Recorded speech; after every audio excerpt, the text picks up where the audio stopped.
The next day, Vainqueur held a huge bag while the people gathered near him. Victor asked him if he truly meant to carry the princesses in the bag he was holding. He asked Victor back if he thought it was too small because he had a spare cage too, but Victor told him never mind. Kia told him that she didn't know if she should be okay with that whole kidnapping princesses thing and asked him if he was not going to hurt them, but he just asked her back, "What do you take me for?" and told her that he would release them in the wild after his bragging day. Kia was happy to hear it and told him that as long as she could finally give Mora the beating he deserved, it was good enough for her. The rangers saluted him and told him that they would keep order in his absence. When Victor was about to walk toward his hand, Chocolatine gave Victor a cake for the trip. After that, they flew away to kidnap the princesses and kill Mora, leaving Charlene saying them good luck and telling them that she would pray for their success. But suddenly, Kwasun appeared behind her and told her that he noticed she moved on from her ex, making her mad. Then she walked away while telling Kwasun that she supposed so, and she guessed they would stay friends. Kwasun told her that it was good news and asked her if she was back on the market because he knew a place she would love without them noticing Lucy spying on them from the side. Lucy touched her flower and Odius's reflection appeared. Lucy apologized to her mistress that the insects failed her and told her that Nightsbane had left the town to go after Brandon Mora, but she just told Lucy that it was good, making Lucy confused and asking why it was good. She replied that it would finally get the princeling out of his comfort zone, and Mora had been itching to test the Iron Eagle for a while. Days later, they arrived in Ishphania's capital of Moria. Kia told them to be careful because the invisibility would trick lesser fiends, but neither Mora nor his demons. Victor told them that he wondered why the city was so lightly defended because he expected more guards, but Vainqueur told them that he smelled many demons gathering nearby. Suddenly, Victor noticed something and asked what it was, then they saw an airplane on the ground while demons were completing it. Kia was surprised to see it, and Furibin excitedly shouted that it was finally done because he thought they would never complete it. Vainqueur thought it was a big bird, but Victor knew that they used the Pineapple of Wisdom to create a magical bombardier, but Kia told Victor that it was bigger than the Titanic, and they had to destroy it before it took off. Vainqueur's eyes opened wide, and the system showed that he activated the Virgin Princess radar. Then he immediately flew toward where the princess was, making Victor shocked. Then Kia also ordered her eagle to charge and attack the demon that was in her way while he was telling them that he sensed the princesses. On the other hand, in the stadium, the host welcomed fiendish gentlemen and devil ladies to the demon corrida, and told them that 3 noble ladies would be sacrificed today for the pleasure of hell, including the niece of Gardamagnus King Roland himself, Princess Merveille. The host also told them that a ghastly deed would be done by their esteemed king's guest, the beautiful and poisonous Mel Odius, making the crowd cheer in excitement. Princess Merveille was hopelessly tied up with rope while someone shouted that it was his turn continuously. Then he got down in front of Odius, breaking the ground in the process. He immediately and loudly told the princesses to get into the bag.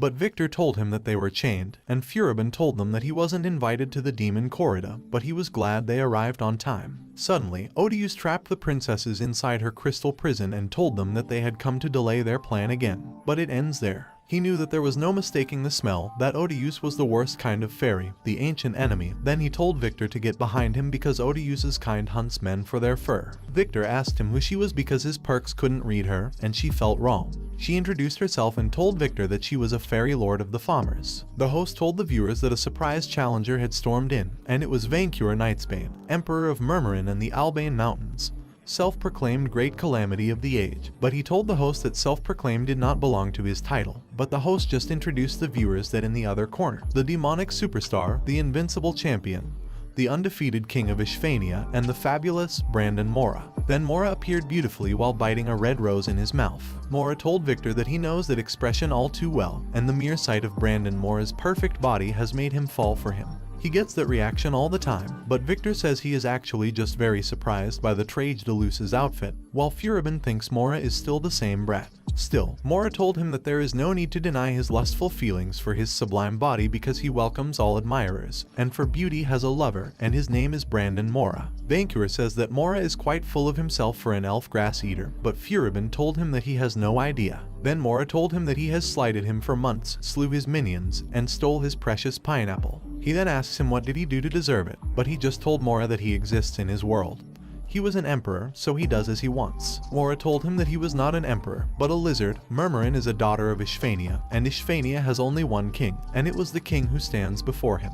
The system warned him that his emperor title is contested by Brandon Mora, and that if he does not assert his rightful authority, his emperor class perks will be nulled. He was confused reading it and wondered what is there to contest. Victor asks Mora what does he intend to do with that plane and how did he build it so fast. Mora replied that he simply needed the pineapple for the finishing touches, and as for what he will do with it, Earthlings have a word for it, and it is something with carpets. Odious reminds Mora that it was carpet bombing, to which Mora agreed and told them that he will carpet bomb the monkey farms of Gardamagni until only rubble remains. Also, he will make a short detour to raise that stinking Murmurin village. Victor fearfully asks why and what is the point. Mora replied that he has many qualities like beautiful, perfect, and generous, but forgiving is not among them. So if they wish to survive with all their ears attached to their body, they shall release Mora's lick servant at once, making Furibin shy. But Vainqueur told Mora that he will not let him release that evil on the world, so Mora told them that his will shall be fulfilled, and told Odious to do him a favor and clear his arena of peons, to which Odious replied as the princeling wishes. Vainqueur jumped to midair and used his dragon fire to attack them, but Mora beautifully and simply avoided it, making the devil ladies scream in love with him.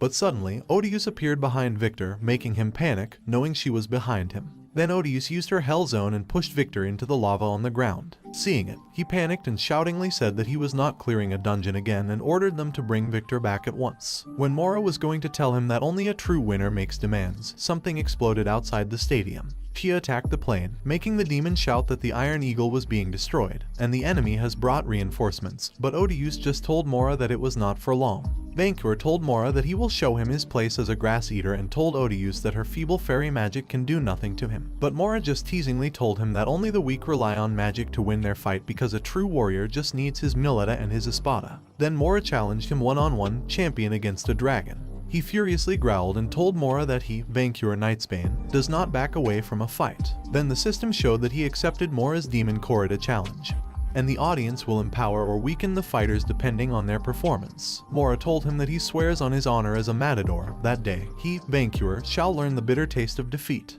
On the other hand, outside the stadium, the plane attacked Kia from above, and the demon launched toward her too, but she simply avoided the plane attack and sliced the demon in half. She noticed the woman above and had no doubt about it that she was the fairy lord of the farmers. Odious asked her if she was truly a woman who slew Balor and told her that she had grown rusty. But she just told Odious that it was just another one of their sick ploys to destroy Gardamagni. Then she used his solar judgment power to attack the plane. But Odious used her magic to shield it and told her that it matters not how long her mortals delay her inevitable extinction. But they, the farmers, are forever, so centuries mean nothing to them. And one day, the world shall be theirs again. Odious also told her that her efforts were wasted because the Iron Eagle is ready to take flight. But she replied that it doesn't matter because once Vainqueur demolished the Demon King, his army will collapse. But Odious told her that she wouldn't be so sure because the princeling may be an idiot. But there is a reason why her kind never managed to defeat Mora. On the other hand, inside the stadium, a large fire explosion could be seen and heard. He tried to grab Mora, but Mora easily dodged it. Then Mora turned his sword back to him and activated his Estacade power, then hit Vainqueur neck with it. The system showed that instant death was stopped by Dragon Scale. Then he angrily told Mora that it was sad, but Mora teasingly told him that he shall not land a single hit on his perfect skin. Then Mora activated his death or victory power while the system showed him that Brandon Mora's agility, skill, and strength have increased by 4 stages plus 20, but his vitality had dropped by 30. He tried to attack Mora again, but Mora just jumped away to avoid it, making him very angry. He shouted for Mora to come back there. Mora landed on the ice trap and activated his Fina Muleta, but the system showed him that the intelligence check was failed, so his strength had increased by 2 stages plus 10.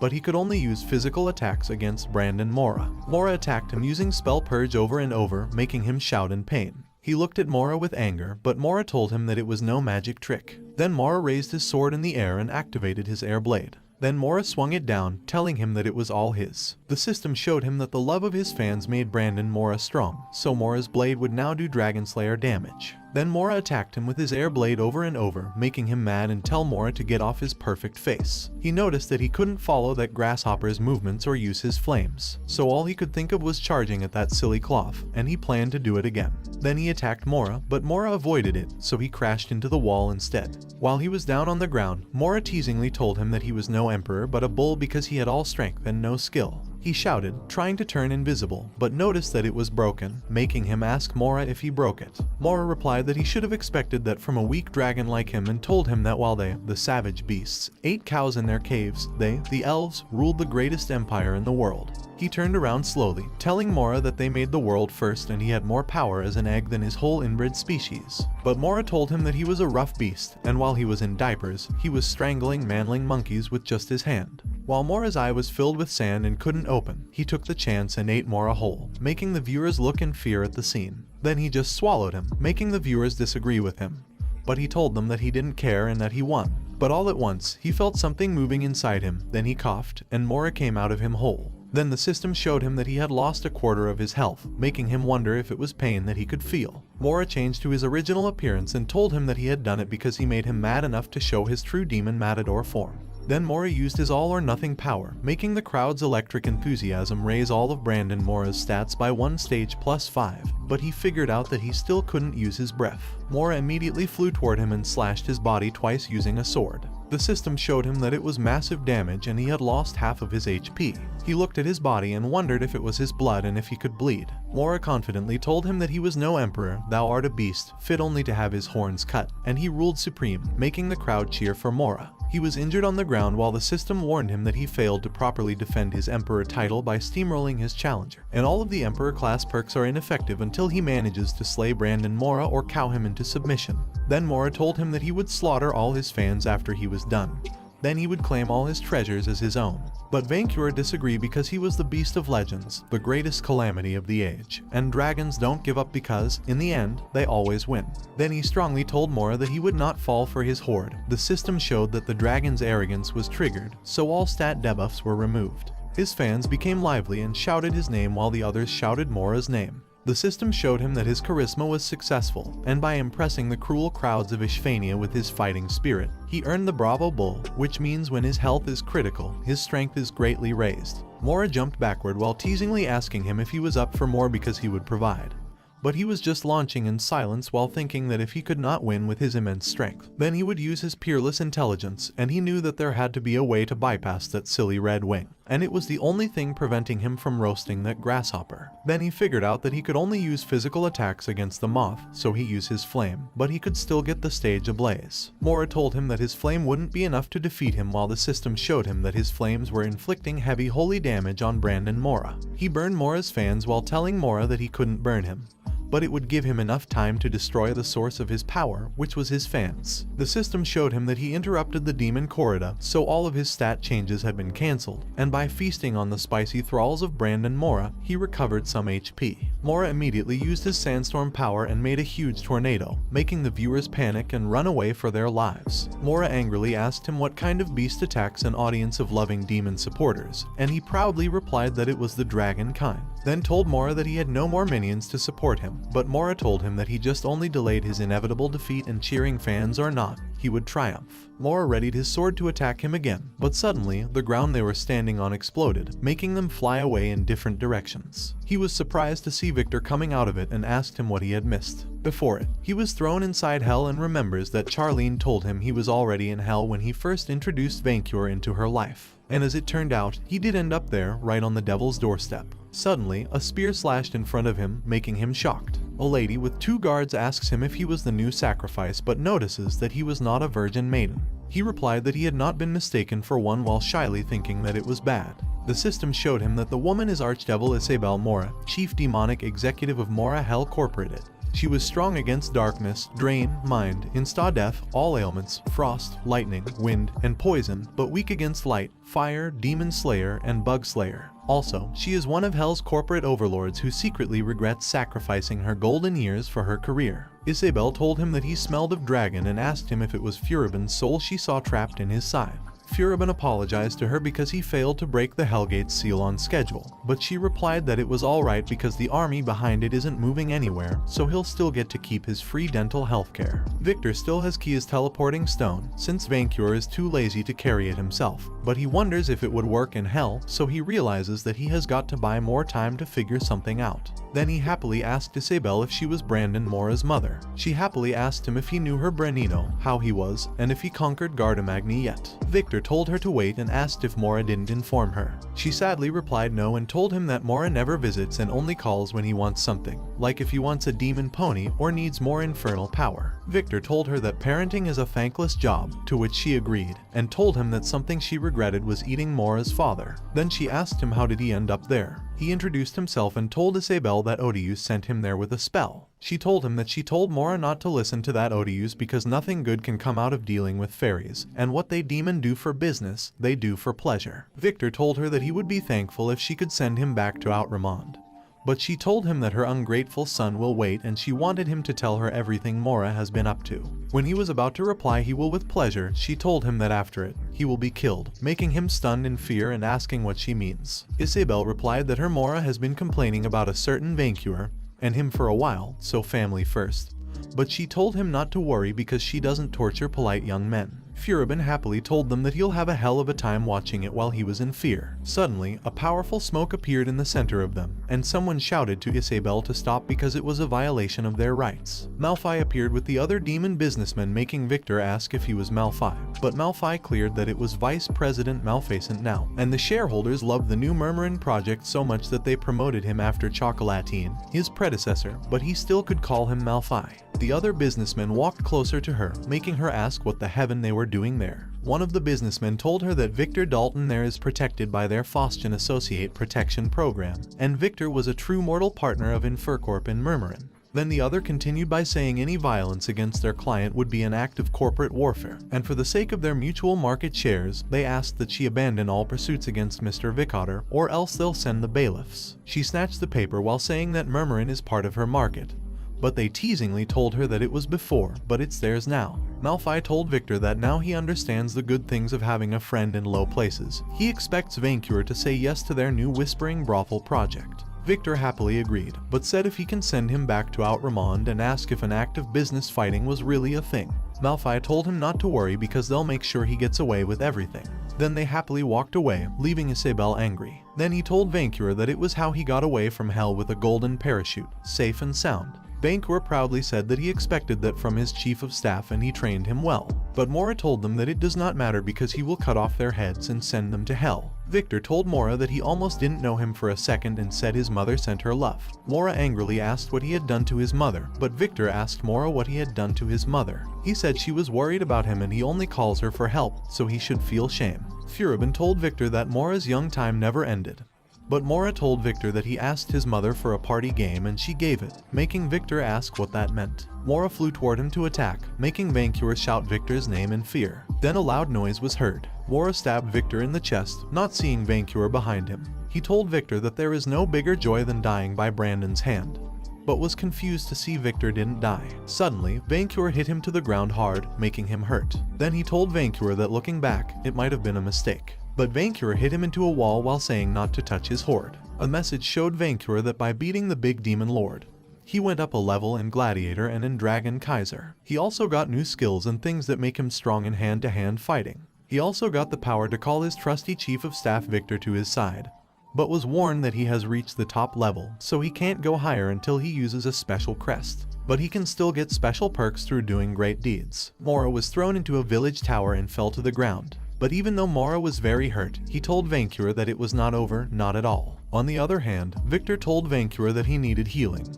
But Vainqueur said they couldn't rest yet because he hadn't got back his emperor powers. So the moth still lived. Victor agreed because he thought it wouldn't be so easy. Thankfully, he saw Kia with her eagle coming. When she landed, she told them to quickly grab the princesses because they needed to use a special stone and go away fast. But Vainqueur said no, not without the moth's head. Kia healed Victor while he asked if she had destroyed the plane. She said no, she didn't. Then, a huge plane came toward them and Odious told Vainqueur that she was tired of him. She told her people in the plane to kill them all. The plane put a target on a confused Vainqueur and Odious said it meant death. Then the plane shot at Vainqueur, making him scream in pain.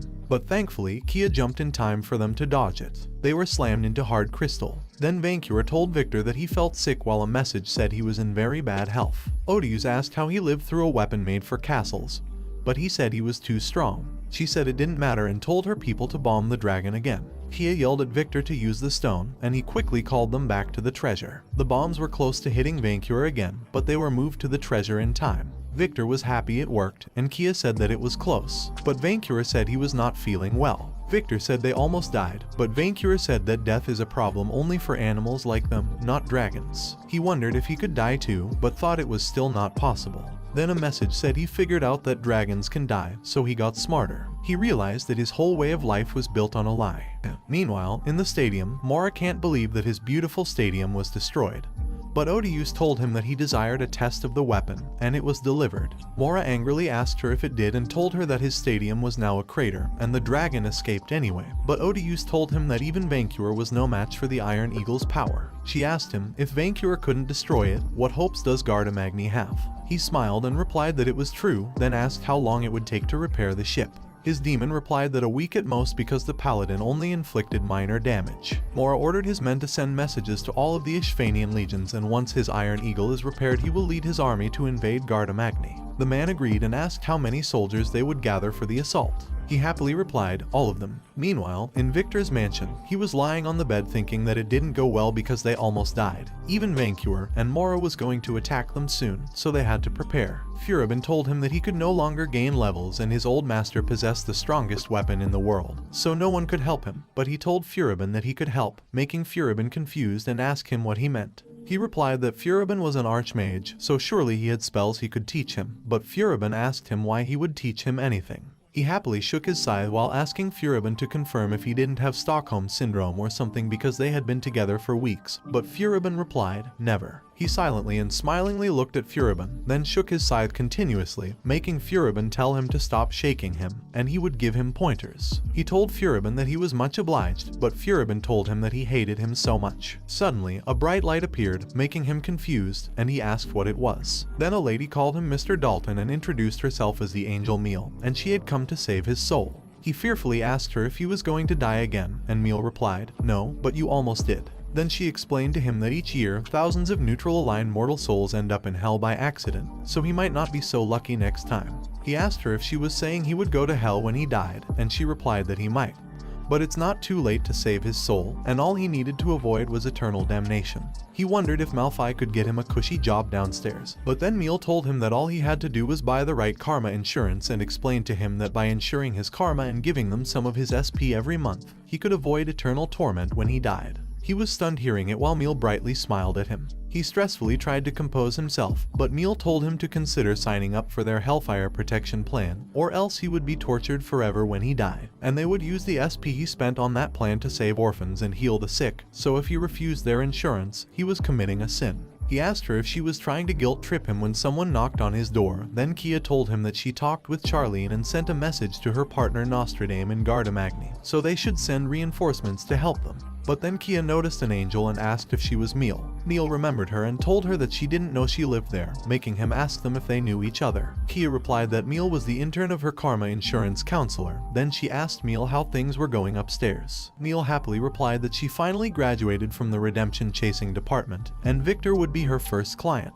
Kai told him not to worry because they were pushy, but they meant well. Meal gave him a redemption for Dummy's book while telling him that in his case, she would suggest starting with the Halo insurance, and he replied that he guessed he could take a look at the plans because he couldn't dodge death forever. Suddenly, he heard Vainqueur calling him, then a light came out of his body, making the two girls shocked, and he vanished, making them panic. Then he was transported to the Horde upside down. Vainqueur told him that he could not break those crystals no matter how hard he punched them, and ordered him to find a way to free his princesses. But Victor just asked him how did he teleport him there. He replied that he summoned him, calling Minion with his new Summon Herald perk, and now he could fulfill all of his requests without wasting time. He was speechless, shocked to hear it, and asked himself why him, while Vainqueur told him that after much thinking, he had come to accept that death is not a birth defect. Victor explained to him that death comes to all of them, except maybe the gods, but Vainqueur would need to reach level 99 to become one. He ordered Victor that he would find 2 crests so that they might blow up that giant bird, eat that grasshopper, become gods, and never die.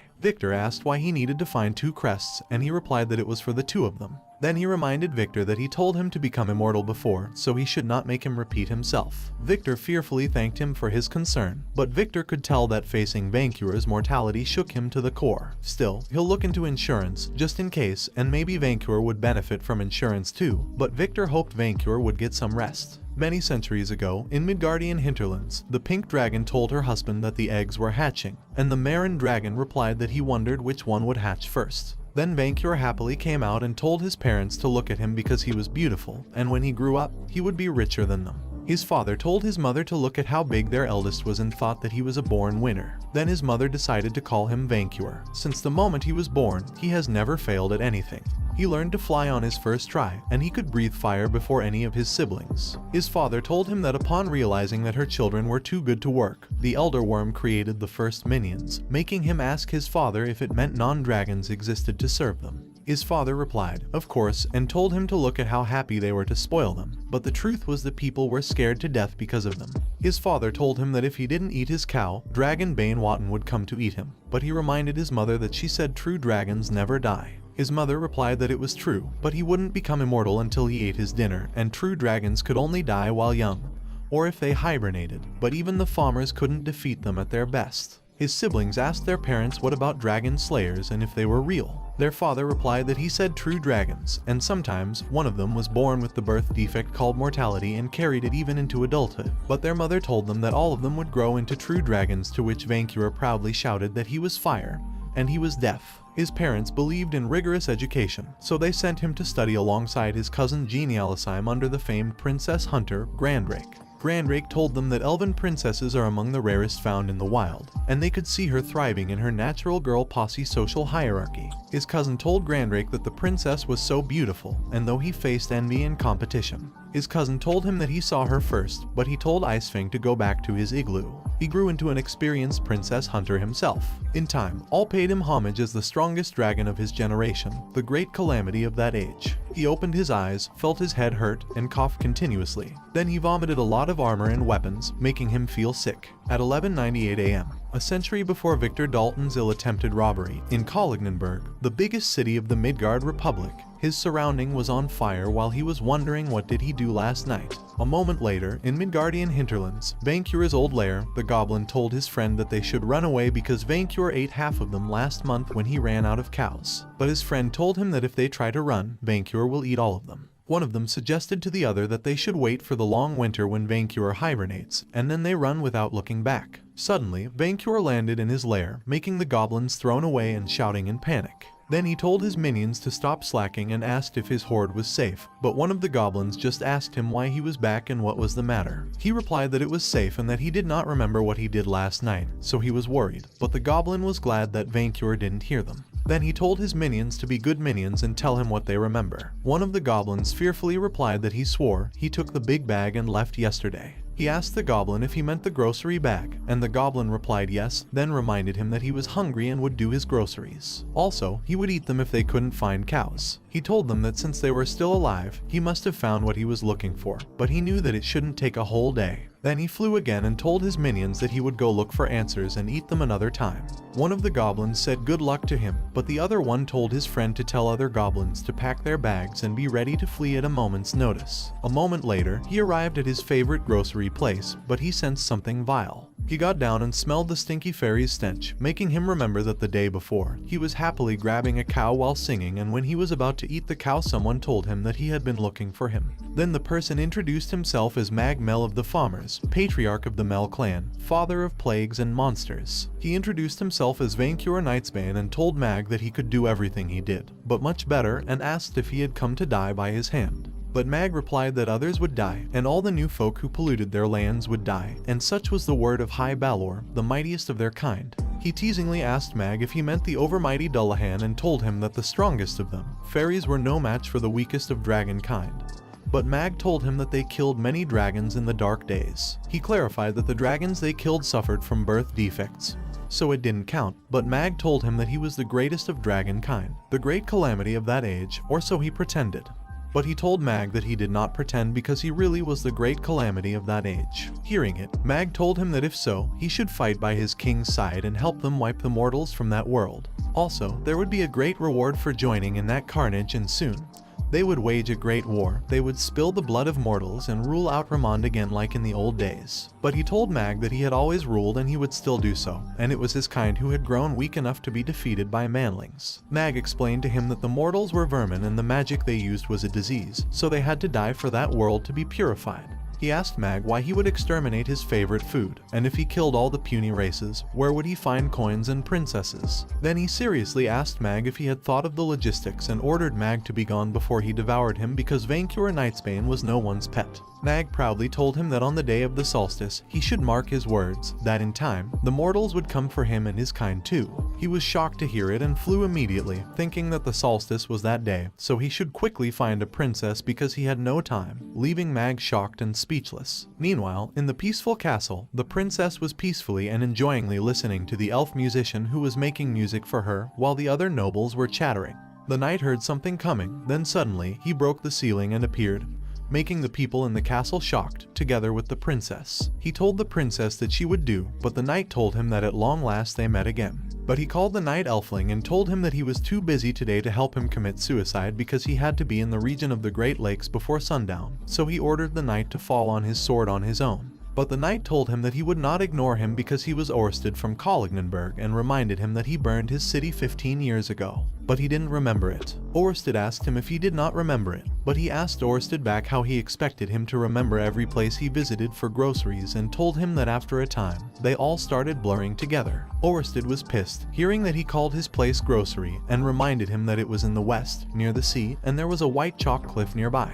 Because of it, he remembered it and asked Orsted to confirm if it was the city with the big clock. But Orsted told him that they didn't have a clock tower because their water clock was destroyed 50 years ago to put out a fire caused by a dragon. Then Orsted figured it out and asked him if he burned their city twice, but he just asked Orsted if he thought he overturned their villages because he liked it, and told Orsted that it would be much easier if they left their cattle and princesses on display for him to take, but they, manlings, only thought of themselves. Orsted called him a monster and said that he would strike him with his holy sword. Then Orsted attacked his head using Leon's edge power, but Orsted was stunned and shocked when he saw his sword break in half.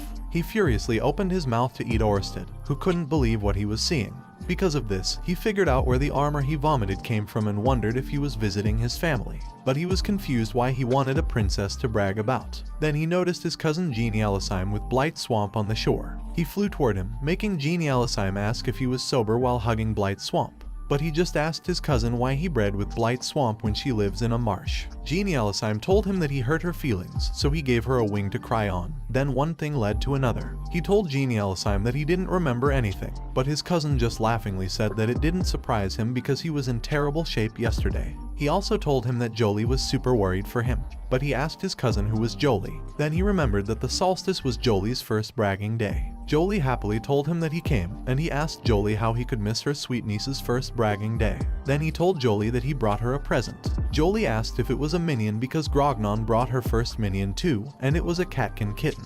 But he told Jolie that it was something even better, and it was a princess that made a whining sound when she squeezed her. Jolie excitedly shouted that it was her first princess and asked if she could dress her up with ribbons. He told Jolie that she could do anything she wanted. Then Jolie excitedly said that she would feed her at once to the pantry. Jolie jumped down to walk toward the pantry. He told his cousin, long time no see, and Genie Alisime replied that he was so proud that little Jolie gathered a hoard already, and that her mother must be so happy. He proudly told his cousin that victory was in their blood, making Genie Alisime chuckle. He asked if he wanted to help him since he was there because there was a camp of dwarves near his lair, and they kept trying to steal from his hoard. Also, Blight Swamp and he would crash the place after Jolie was done bragging.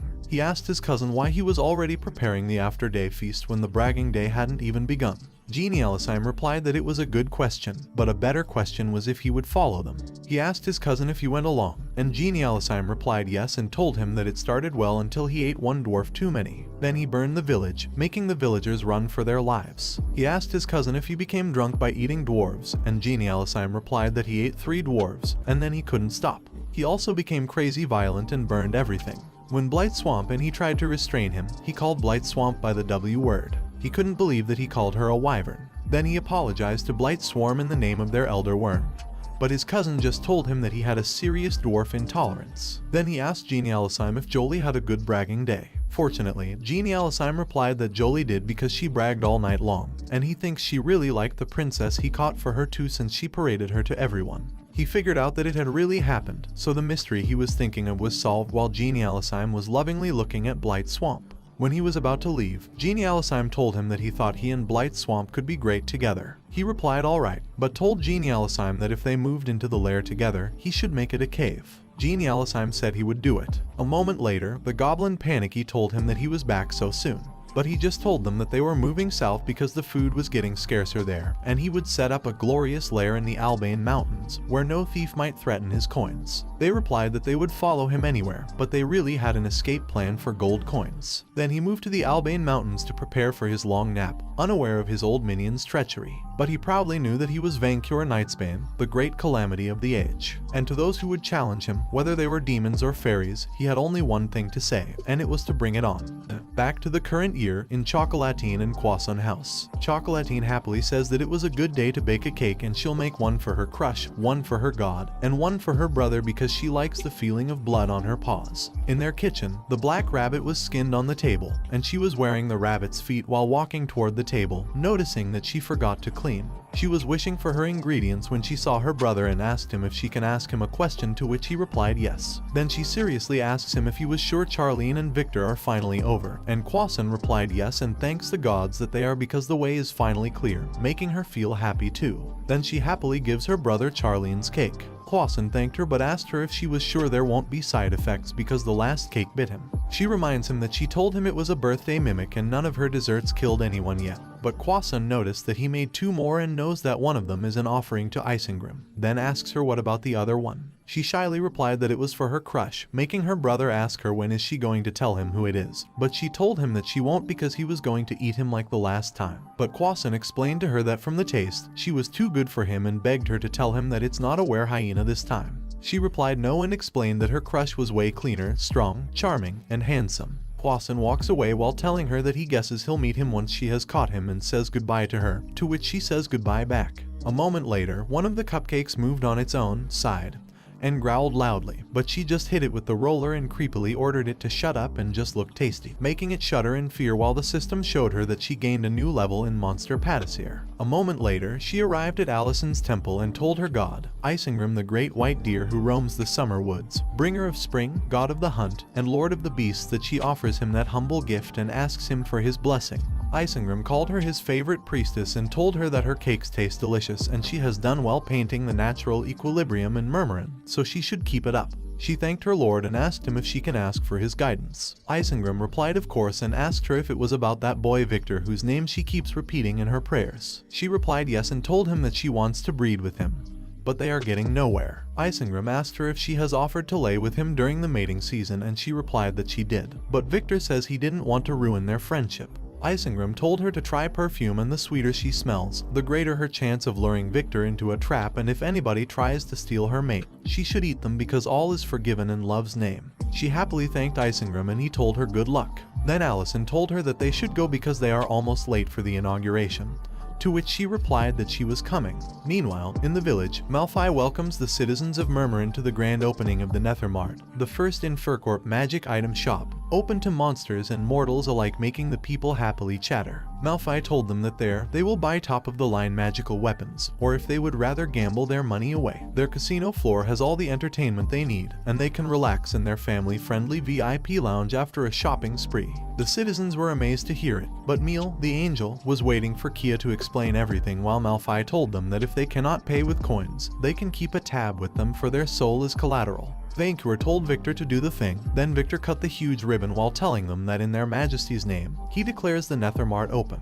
After that, the citizens immediately ran toward the Nethermart and lined up fast to go inside first while Vainqueur happily shouted that he gets 30% sales on weapons and an axe in every home. He thinks that it was wonderful because his minions equip themselves for war and he gets a cut, so he thinks it was the true essence of a dragon-minion relationship. But Furibin told them that if anybody dares to replace him with another scythe, he'll sue them. Chocolatine walks closer to Victor while telling him that she brought him a cake. Victor thanked her and told her that he'll eat it for lunch, but she happily told him to be sure to beat it into submission before eating it, to which he fearfully replied okay while the cake was moving inside the box. Kia told Malphai that it was true that they need to equip the population for war, but she asked Malphai if they have to let them sell their souls to hell in the process. Malphite replied that following a benchmarking study, their corporate overlords decided that the name Hell is no longer politically correct, and they have now rebranded as Happy Land because marketing expects mortals to assimilate the new branding within years, correlating with an increase in soul revenue. Miel told Malphite that a change of name cannot clean the heathen's lies and dirt, but Malphite, laughing, said sorry to Miel and told her that he could not hear her over the sound of Nethermart's soul stock going up. Chocolatine asked Victor if he was planning something that night. But before she could finish, Vainqueur told Victor that they should go back to his horde because they needed to break his princesses out of their prison. Kia bumped Victor's fist, telling him that she would go check the village defenses in the meantime, and that King Gardamagni should arrive soon with more help.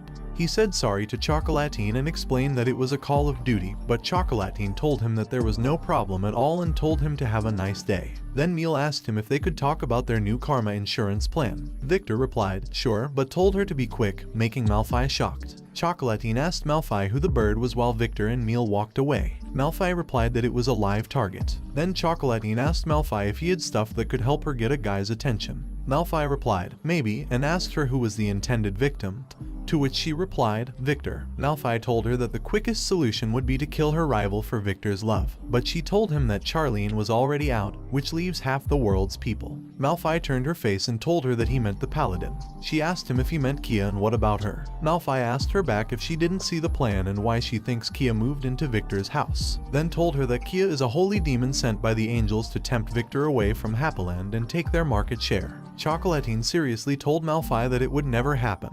But Malphite told her no and explained that together they would start a total push aimed at nudging Victor towards a big change in view, but she told him that she didn't understand it. Then Malphite told her that before he became a manager, he was a punishment coach for the demon pickup scene, and they had hero turning bad down to a system, and he would share that skill with her. Then he asked her what kind of relationship she was looking for but told her that they don't push marriage in Happyland. She replied that she wanted Victor to break into her temple, tie her up with ropes, and say it was time to test his monster rider perk as he grabbed her hair. But Malphite cut her words by asking her if she wanted Victor to tie her down but not tie her down. She excitedly replied that she would like some play, worry, and fun, and Malphite told her that in that case, he suggests starting the charm with signals of being saved, and the goal is to make the target believe they can change her, that she could turn good with a special person's love, aka themselves. Malphite told her to do it by sending mixed messages about the chance of being saved to show herself as a PRT or potential saving target, and she should play hard to get so that Victor believes he has to work for it, and he will fall into the trap. She replied that she didn't know because it sounded very tricky, but Malphite just asked her if she wanted to date Victor or not and gave her the script to follow. He read the words in the book that she steals, but she fights worse bad guys. She was not bad, but she just doesn't follow the rules, and it's her parents' fault if she eats people knowing that it was not her at all. But she asked Malphite if it would work and Malphite replied that it worked all the time. Chocolatine asked him what happens if she doesn't pretend and what if she was nice for real. Malphite asked her if she meant a 2-layer trap and told her that he would not suggest it because only an expert can do that, so she should just follow the guide and everything would be fine. A moment later, Allison told her that she couldn't believe she spent so much money on smells and self-help books, but she told Allison that it was okay because they could always use them to start a fire. Allison asked her if she had found something she liked, but she replied it was good advice, but it was not her, and even if it's hard sometimes, she would rather be herself. Allison poked her cheek while telling her that she was very right and she thought she could set her up with Victor at the VIP place for that night, to which she replied that it would be great while many dragons were flying in the sky.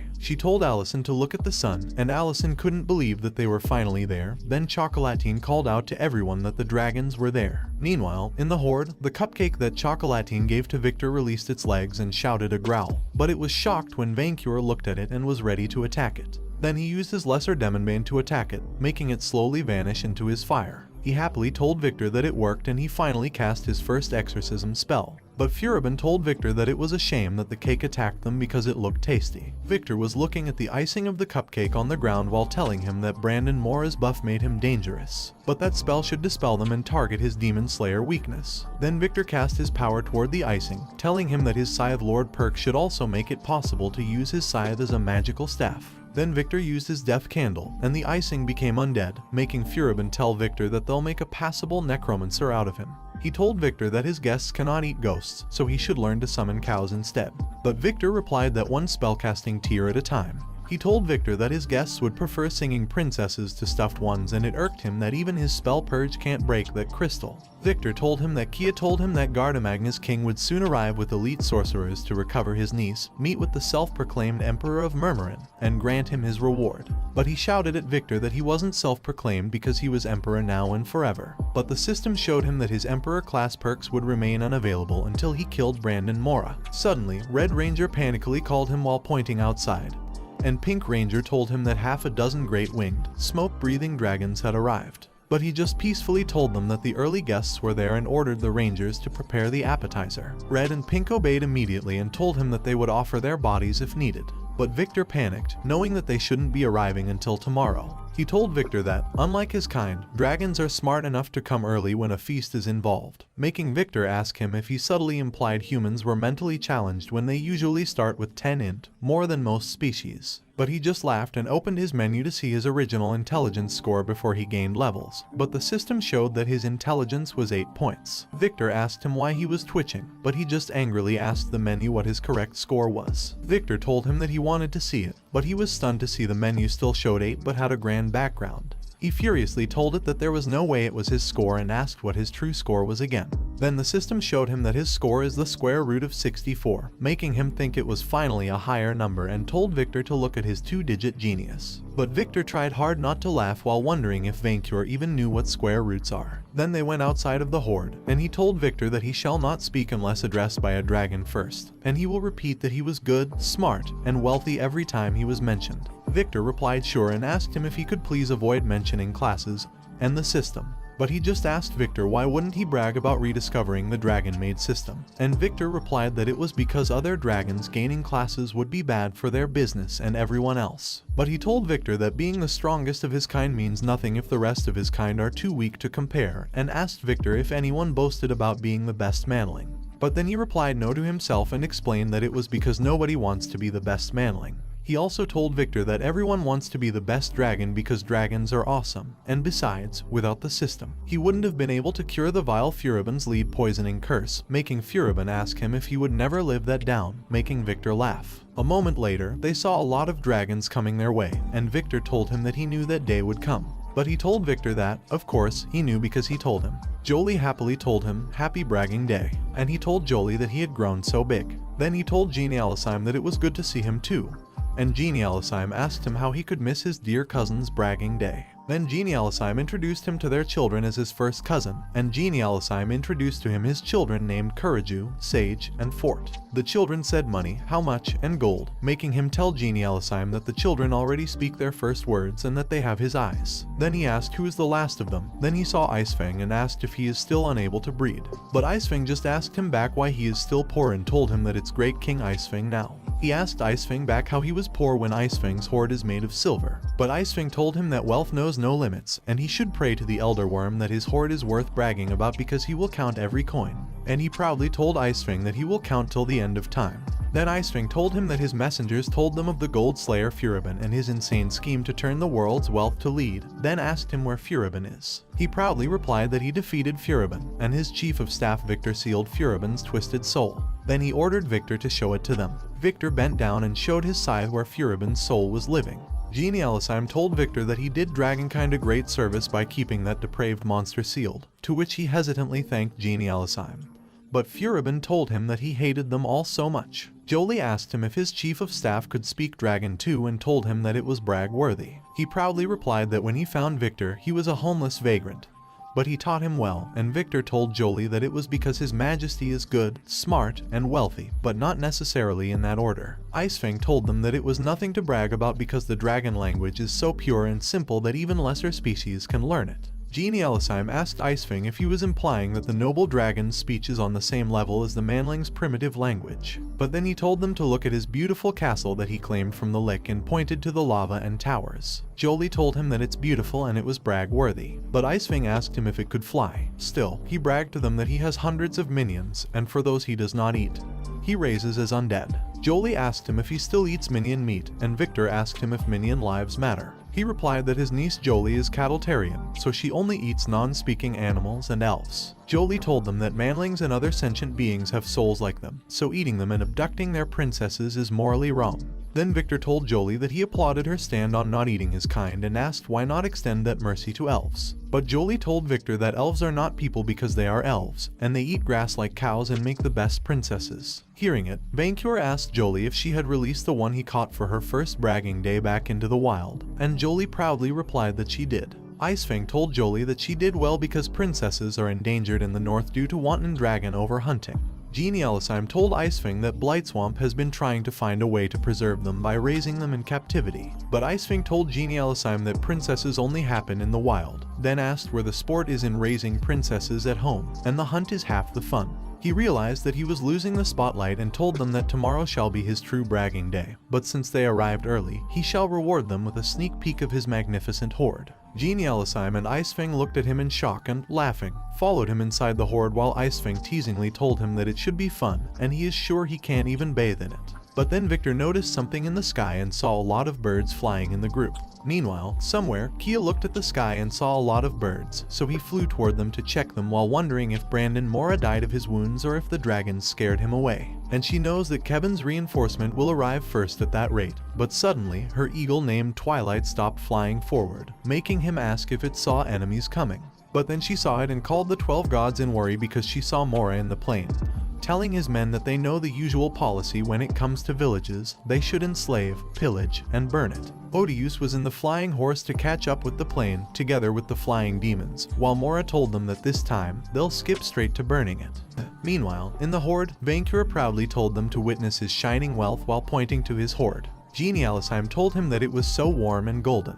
Then Jolie told him that it was incredible and it was the biggest hoard she had ever seen. But then they noticed something on the side, and Jolie frustratingly asked him if there were 2 elf princesses and a human. She then told him that trapping human princesses isn't ethical. Icefang told him that they were stuffed and they couldn't sing or dance, so it was not dragon-like. But he just asked Icefang if he could feel the overwhelming weight of his wealth and the perfect mix of jewels, gold, and princesses. Icefang asked him how did he accumulate that much gold when his hoard couldn't fill a cave a century ago. He replied that he discovered an ancient secret, a system designed to make dragons even richer. Victor begged the gods to forgive him because he tried to stop Vainqueur and continuously apologized to them. Then Vainqueur told them that it was a great sorcery that allows him to summon treasure by poking humans to death and giving a payment every month. But Icefang told him that it was nonsense and asked him if he was going to say that the moon is not a planet and death is not a birth defect next. The seal of the door moved while he was telling Icefang that the humans worship the ground he walks on when he does not fly, and as the world's greatest adventurer pays him to kill their kind, without them hearing that the door seal broke. Icefang seriously asked him if that plate made him rich while pointing to his V&V necklace, but then he apologized to them for interrupting them. Suddenly, a loud noise appeared, and the gold coins formed into goblins to protect themselves, making Vainqueur ask if the sound was the vault's alarm. Then he told them that a thief was after his hoard. Jolie pointed to somewhere and told them that perhaps it was the cause. Victor was shocked to see that the seal breaks, but he wondered how when Chocolatine and the others had reinforced it. Then someone slowly came out of the door and told Vainqueur that his illegal occupation of King Mora's property ends there. Then it showed itself with 2 large demons while introducing themselves as Mora Hell Corporated, and they shall take back their market share. But then it fearfully stopped when it saw dragons looking at it. Genie Elisheim happily asked if it was a buffet, and Icefang told him that he thought he would be stingy with the food, but he was pleasantly surprised. Then Jolie asked if it was a talking cow and told them that it was gray enough for his cattle-eating ways, so he called dibs on it, making it let go of its weapon on the ground in fear. A moment later, it came back out of hell while panicky shouting. Isabel asked what was happening and why weren't they advancing, but it just crying told them to retreat because it's a trap. But then Jolie ate it before it could say anything else, making Isabel stunned in shock. Icefang told the others to look because there were more behind the door, and Genie Elisheim told them that it was safari time. Then the dragons happily looked at the demons, and Isabel then proceeded to eat them happily. He laughed, praised Victor for his good thinking, and told Victor that it was an excellent idea to bring demon appetizers. Furibin couldn't believe it because he worked decades to weaken the seal. But it ended like that, and Victor fearfully told them that he knew the demons invaded first.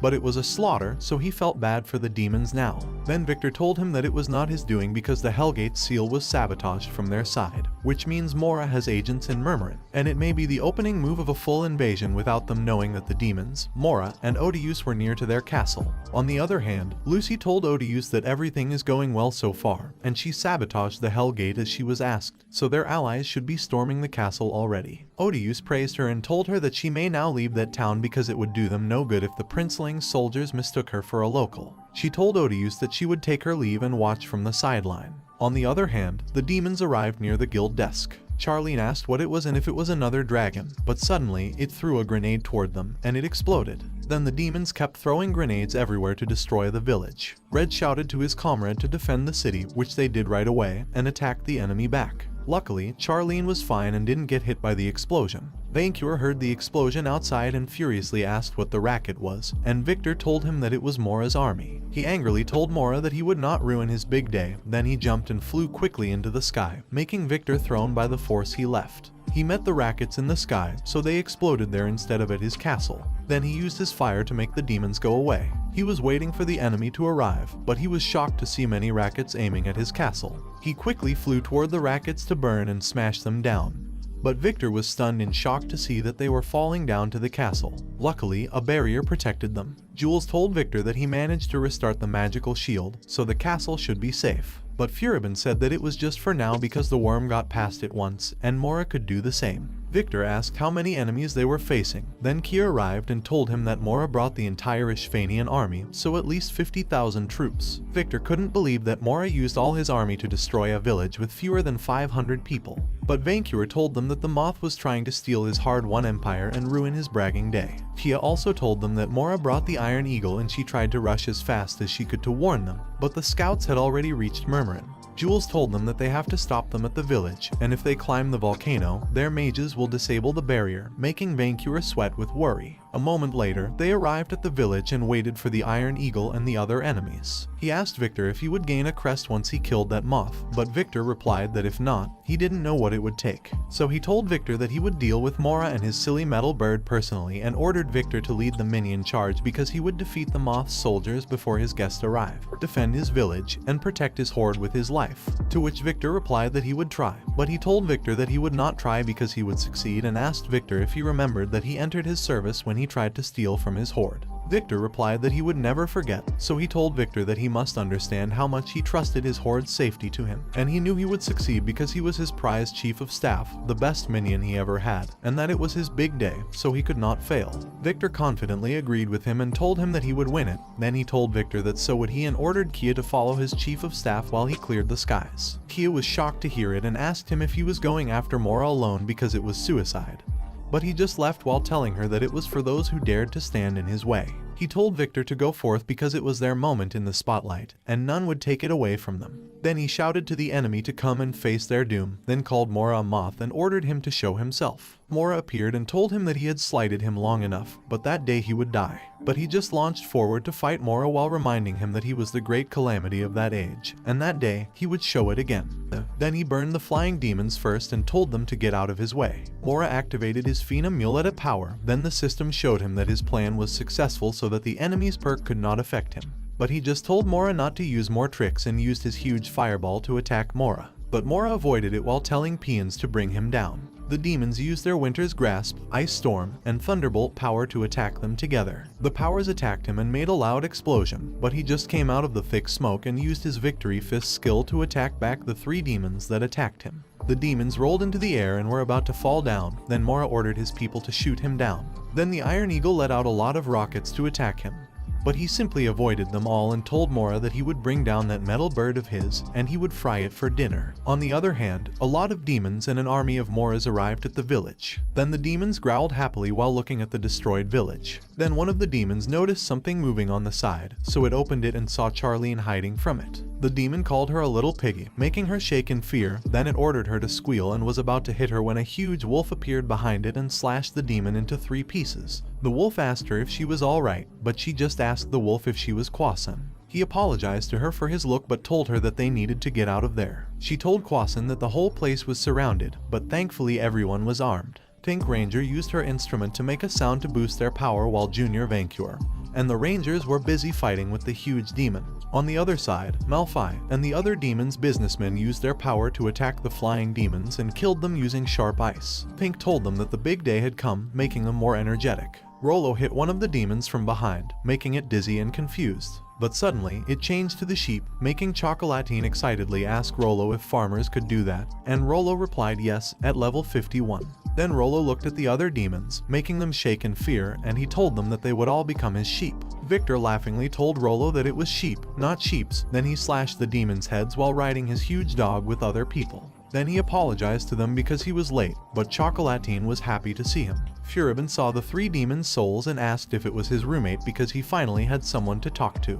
But he told Furibin with a pout that he was always there to talk to, but Furibin explained that he meant someone worth talking to without him noticing the demon above him. When it was close, one of the Rangers told him that there was a demon behind him. Luckily, Severus stabbed the demon in time and pinned it down on the ground. He asked Severus why he hadn't run away, and Severus replied that he couldn't because they were coming from all directions. Suddenly, Allison told them that they were running away. Kia explained that they had pushed back the scouts, but more would come. Victor asked the Rangers what the situation was, and Red replied that most of them were alive, but there were too many of them. Allison worriedly told them that they had to leave. Kia told her that it was too late for it because they had cut off the northern road, and they were surrounded. Allison told Kia that they should try to break the ring by focusing their strength, but Allison told her that if they escape, they'll catch up to them in no time with their horsemen, so they should try to hold out until the help from Gardemagny gets here. But then Victor says the early guests, then he told everyone that he knows what to do and that they can't hope to get away, but they can hold out until Vainqueur wins. One of them asks if the king has gone to battle, and he said that Vainqueur has to lead them to win, and Vainqueur, their king, is fighting for the big pile of gold as they talk, which is his gold, but also them. Then he asks them if they will run away, tails between their legs from people so scared of them that they need to bring 100 times their numbers to face them, and told them that he says no because they should remember how they won the war of the pile of horde, and they beat them once, and they will do it again for they are V&V, for they are the pile of horde making the people cheer and feel strong because of his talk, and the system showed him that the help for little ones is turned on, so all little ones' strength goes up by 1 step plus 5. Then he told Jules to bring back all the dead bodies as undead, Allison to call up flowers as a wall, and Malphai and Meal to shoot down any flying things, to which they all said yes and did. Then he tells Chocolatine and the magic users to make everyone strong and heal them, and Quasan to make the elves pay for every bit of land, to which they both said yes. Then he tells the Rangers to come to him and told them that he feels they are ready to get better jobs. Then he turned pink and black Rangers into Dracobolds, then turned blue and yellow Rangers into Cobloods. Then the Rangers told him that they'll lead the fight and they will keep everyone safe because they are big and sorted by color. Kia told him that they need to face Odious because she is a farmer, so they can't look past her. Then he told Rollo, Junior Vainqueur, and Severus to come with them because it was time they pulled that fairy wing. But then, the system told him that for showing his bravery leading a bunch of little ones in his dragon master's name, his monster helper job has been made into Monster Knight Red Dragon, and his help for little ones and small promotion job gifts have been made better, so he will be more like his dragon self. He thinks it was nice, but all at once, wings and tail showed up on his back, making him shocked. He looked back to see it while Furibin was trying not to laugh, but then Furibin can't stop and laughs loud. He told Furibin to be quiet in an angry way. But Severus, laughing, asked him if he was okay, and Kia asked him if she can touch his tail while laughing too, to which he said no in a mad way. But then, Odious asked him if he will make an exception for her because once she has killed all his friends, his new scales will make good gloves. Then a lot of demons and an army showed up in front of them with Odious. Well guys, that's the end of the video. If you like this video, comment part 6 in the comments section. Also subscribe to the channel, hit the bell and like the video. Thank you for watching and see you next time again.